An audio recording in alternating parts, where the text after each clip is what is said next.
প্রতিদিনের কথায় এই ধরনের কথাগুলো খুব বেশি শোনা যায়। যেমন চট করে দোকানে যেত বা চট করে দোকানে যাও তো, চট করে দুটো চা বানাও তো, চট করে এদিকে এসো তো, চট করে চিঠিটা লিখে ফেলো তো।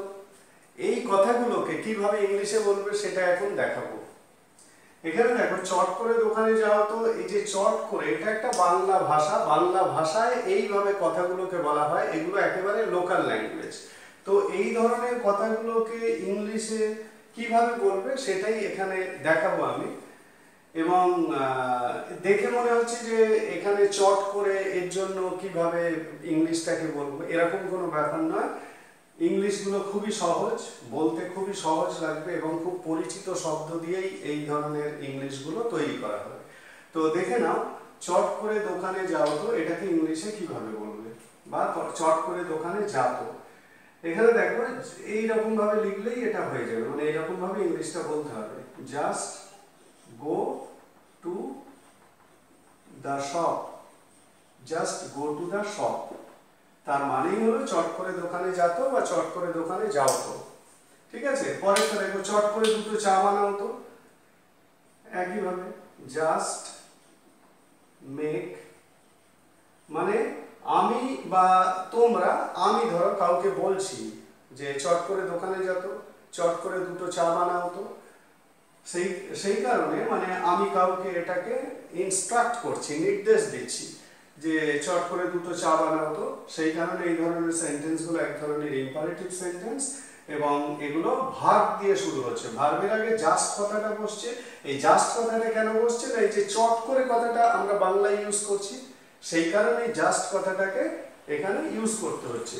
জাস্ট মেক 2 কাপস অফ টি। ঠিক আছে, চট করে দুটো চা বানাও তো, জাস্ট মেক 2 কাপস অফ টি। বোঝা গেছে? পরেরটা, চট করে এদিকে এসো তো, একেবারে লোকাল ল্যাঙ্গুয়েজ, তোমরাও বলো, আমরাও বলি, সবাই বলে চট করে এদিকে আয় বা চট করে এদিকে এসো তো। কি বলবে? Just come to this side, just come to this side, চট করে এদিকে আয় তো বা চট করে এদিকে এসো তো। ঠিক আছে, পরেরটা, চট করে চিঠিটা লিখে ফেলো তো। কি বলবে? Just right up the letter. ঠিক আছে, just right up the letter, চট করে চিঠিটা লিখে ফেলো তো, বা চট করে চিঠিটা লিখে ফেলতো, just right up the letter.